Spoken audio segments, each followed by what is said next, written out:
The Operation Christmas Child Shoebox campaign is gearing up for another year, and I'm joined today by a local organizer, Ruby Trudell, to talk a little bit more about what's going on this year.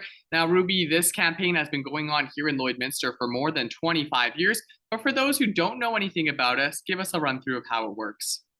Operation Christmas Child is an opportunity for people in Canada and 14 other countries in the world to send shoebox gifts of hope and joy to children that are going through desperate situations like war, natural disasters like terrible flooding, those that are in extreme poverty. And to lift those children up with shoebox gifts that demonstrate that people in our country care. And the children feel a sense of love and hope and joy. And we know that because they come back to Operation Christmas Child as adults and tell us how much those gifts have meant to them. And many of them keep significant things out of the shoebox well into adulthood. Now, this year's boxes coming from Canada will be going to kids in Ukraine, Philippines, Central America, and Western Africa. You touched on it a little bit in your other question, but what's the impact of these boxes on the children that receive them? The impact is really significant. It might be quite surprising to those of us in North America that have so much. We don't recognize that people in third world countries don't even have school supplies. The children don't have pencils and paper. They don't have a bar of soap. They don't have a washcloth, and they certainly don't have any toys as we know them.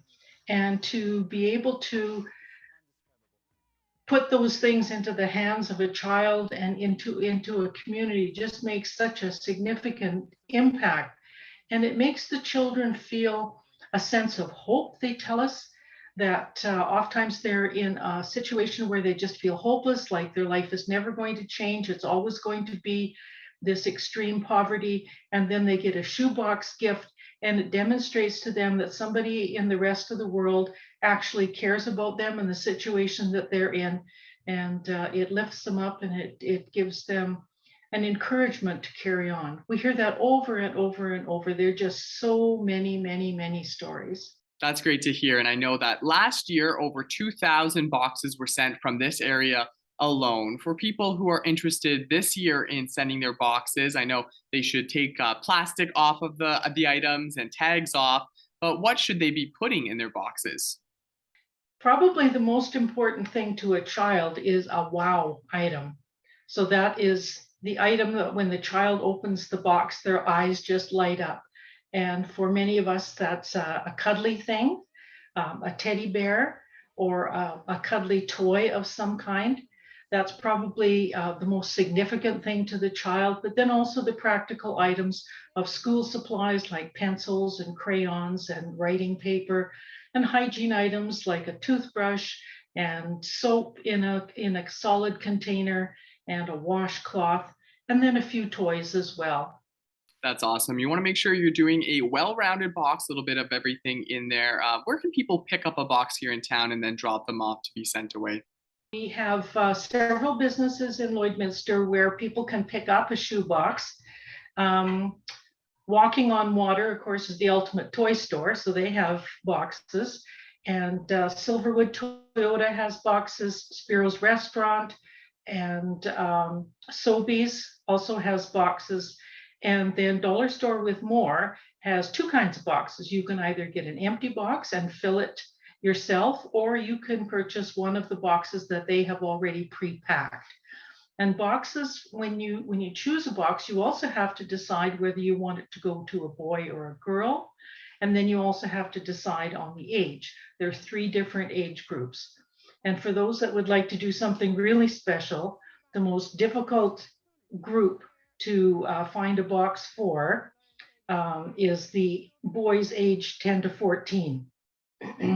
Those are the most challenging. When we're distributing the shoe boxes, there are never enough for the boys 10 to 14. And something that's interesting that we find when doing the distribution is that the older boys want those stuffies, they want those cuddly toys as well. And if there isn't a cuddly toy in their box, they will try and bargain with a younger child for something else so that they can get that cuddly toy. So boys 10 to 14 in third world countries, excuse me, are a little different than our boys here. That's where you can get the boxes. And then there is more than one way to pack a shoebox. You can pack it in person or you can pack it online. So you just go to Samaritan's Purse website and you go to pack a box, and you can do it all online if you prefer to do that. And there were about 100 people in this area that packed online last year, and that seems to be more popular all the time. And some of us like to pack our own shoe boxes, to take the box and to go to the stores and see how much we can cram in there. Now, it's great that there's a lot of different ways that you can do this. Makes it easy for a lot of different people. Great to see a lot of local stores also on board supporting this. And some of those stores where you pick up the box, you can do shopping to fill it right there. I also think it would be nice to take people to take their kids through and pack the box together. Great learning experience, it seems. It's interesting to hear from parents, particularly the effect of packing shoebox with their children, the effect that that has on the children, for them to be able to think that there are others that don't have the things that we take for granted, and just to let their imagination go and to see what they think should go into that box and give them a little bit of guidance. It's a real education tool, and I think it exercises our compassion, which sometimes is a little bit lacking. And Ruby, before you go, is there anything else you want to share when it comes to the shoe boxes this year?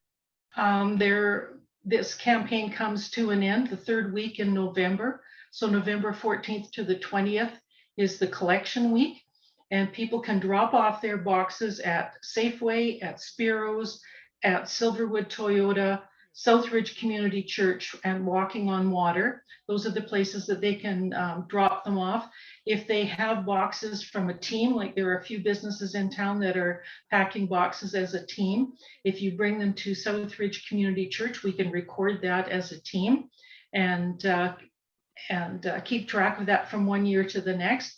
That is something that a few businesses enjoy to do. And then B&R Eccles is very kind. Every year gifts us free transport to the processing center in Calgary. And we look through those boxes to prepare them for customs and tape them up and then send them on their way. All right, Ruby. Well, thank you so much for joining me to talk a little bit more about the campaign this year, and wish you the best of luck.